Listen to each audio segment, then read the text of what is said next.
Welcome to live steno classes. आपका dictation प्रारंभ होगा 5 सेकंड बाद।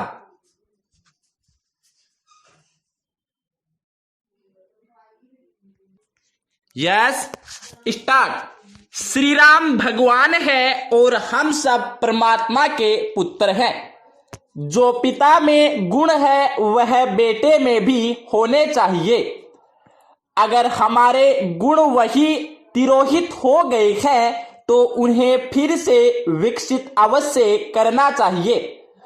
हो सकता है कि सोने का सिक्का किसी मिट्टी में दब गया हो, इस कारण उसकी छवि नहीं दिखाई दे रही हो।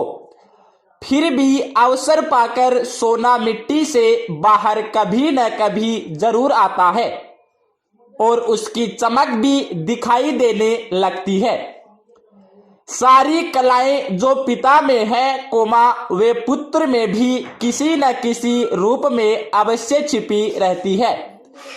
आवश्यकता है कि उन्हें प्रकट किया जाए।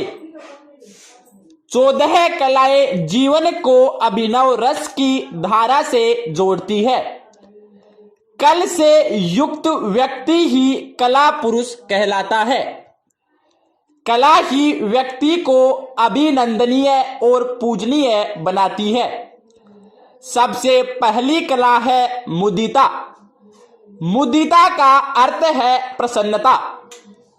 प्रसन्नता में रहना जीवन के लिए महत्वपूर्ण है।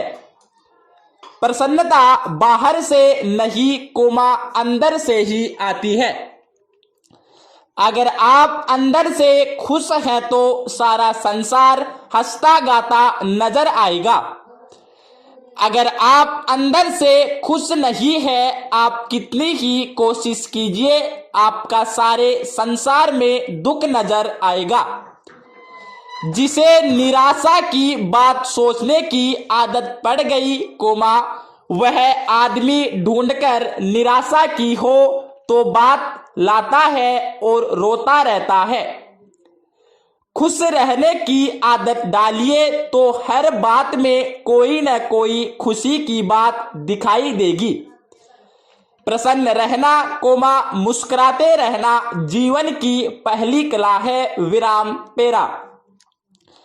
जीवन में गर्म और ठंडी हवाएं आएंगी और जाएंगी। दिन सदा एक जैसे कभी नहीं रहते।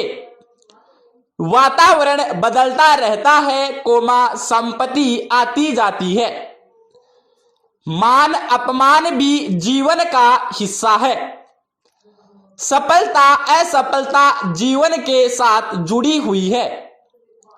संसार के पदार्थों को पाना और उनको त्यागना, न भी त्यागो हाथ से छूट जाएंगे।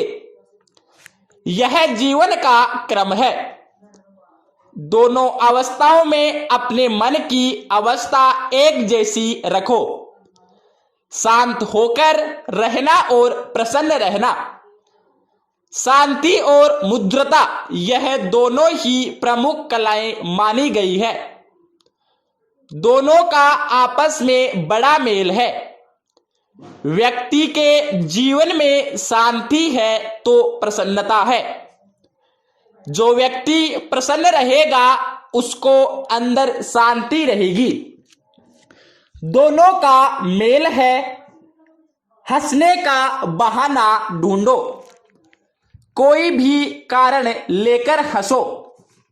भगवान श्री राम जहां प्रसन्नता को महत्व देते हैं, शांति को महत्व देते हैं, वही उनका एक और गुण गंभीरता।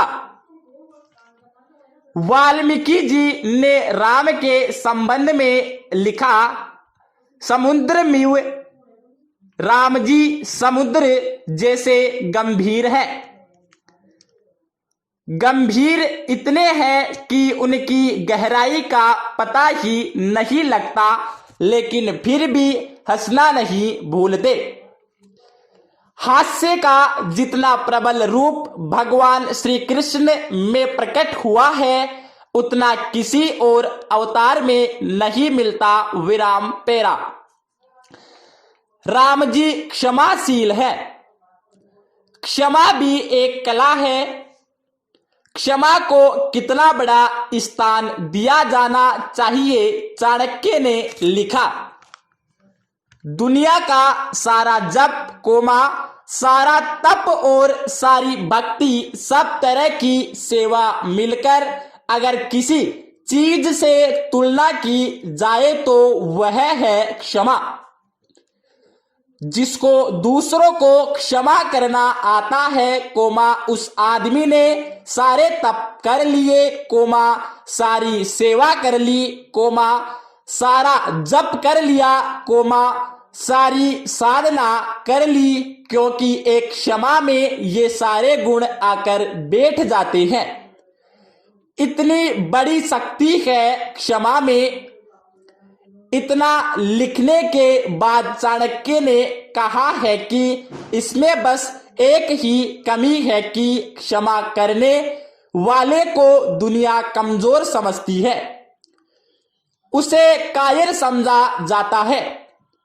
मनुष्य की कमजोरी है कि वह कायर नहीं कहलाना चाहता, जबकि सबसे बड़ा तप यही है। इसका मतलब यह नहीं कि इस पंक्ति को बाद में कहकर हम इस शब्द की महत्ता को कम कर दे।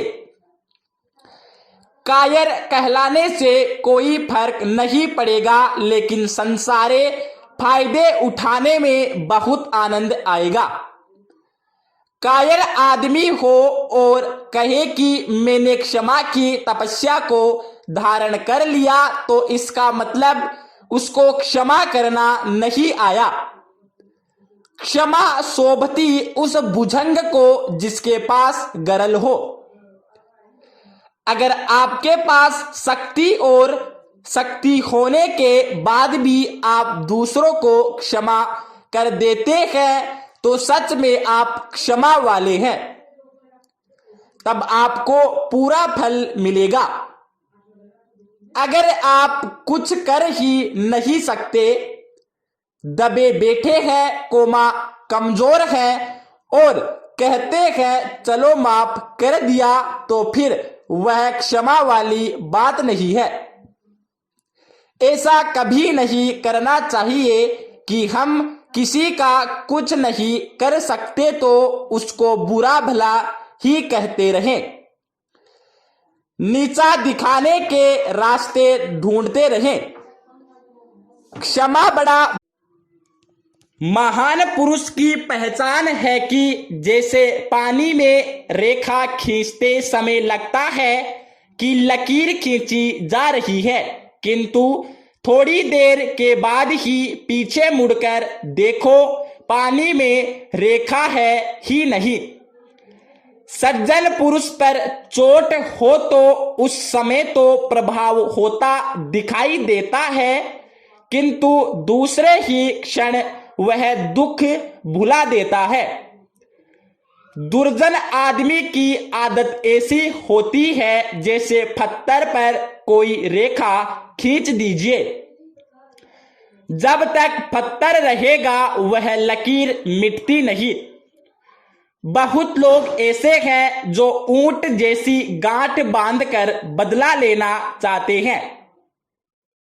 उनके मन में हमेशा रहता है उनसे मुझे बुरा भला कहा। ऊंट में यह दुर्गुण है कि किसी ने अगर उसको सताया हो, 10 साल के बाद भी वह आदमी मिल जाए तो उसे चुपचाप पीछे आकर सिर पकड़कर उसे ऐसा उठा लेगा जैसे क्रेन ऊपर उठा लेती है। ऐसे बदला लेने की भावना जिसमें है वह मनुष्य नहीं पशु है। पहली कला है उदारता, हृदय का विशाल होना। संध्या करते समय कहते हैं हे भगवान मुझे विशालता देना, मेरे हृदय में पवित्रता देना, विराम पेरा। भगवान श्री राम ने उसका विश्वास हासिल किया जिनका विश्वास पूरा समाज हासिल नहीं कर पाया। यह आज इस बात का प्रतीक है कि हम लोगों के बीच में जो इतने भेदभाव खड़े हो गए हैं, अपने ही लोग एक दूसरे के खून के प्यासे हो गए हैं। कारण हम लोगों ने भेदभाव अपनाया हुआ है। हमें चाहिए कि हम लोगों से प्यार करना सीखें, जिन्हें समाज ठुकराता है। पूर्ण विराम। धन्यवाद।